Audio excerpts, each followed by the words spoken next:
வணக்கம் குட்டி நண்பர்களே. இன்று இரண்டு வித்தியாசமான நண்பர்களைப் பற்றிய ஒரு சூப்பர் வேடிக்கையான கதையை கேட்போம். ஒன்று மிக வேகமாக செல்லும் முயல், எப்போதும் துள்ளி குதிக்கும். மற்றொன்று மெதுவாக, உறுதியாகச் செயல்படும் ஆமை, அது நேரத்தை எடுத்துக்கொள்ள விரும்பியது. முயல் எப்போதும் தன் வேகத்தைப் பற்றி பெருமையாக பேசும்.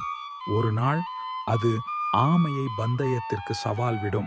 முயல் எளிதில் வெல்லும் என்று எல்லோரும் நினைத்தார்கள்.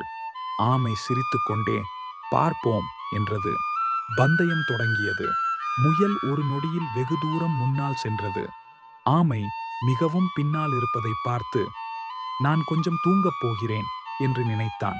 அதனால் அவன் ஒரு மரத்தடியில் தூங்கிவிட்டான். ஆனால் ஆமை மெதுவாக, படிப்படியாக, ஒருபோதும் நிற்காமல், ஒருபோதும் கைவிடாமல் தொடர்ந்து சென்றது. முயல் விழித்தெழுந்த போது என்னவென்று தெரியுமா? ஆமை ஏற்கனவே இறுதிக் கோட்டில் இருந்தது. ஆமை வென்றது. மெதுவாகவும் நிலையாகவும் இருப்பது பந்தயத்தில் வெற்றி பெறும் என்பதை இந்த கதை நமக்கு கற்பிக்கிறது. எப்போதும் வேகமாக இருப்பது பற்றி அல்ல, ஆனால் ஒருபோதும் விட்டுக் கொடுக்காமல் இருப்பதுதான் வெற்றி.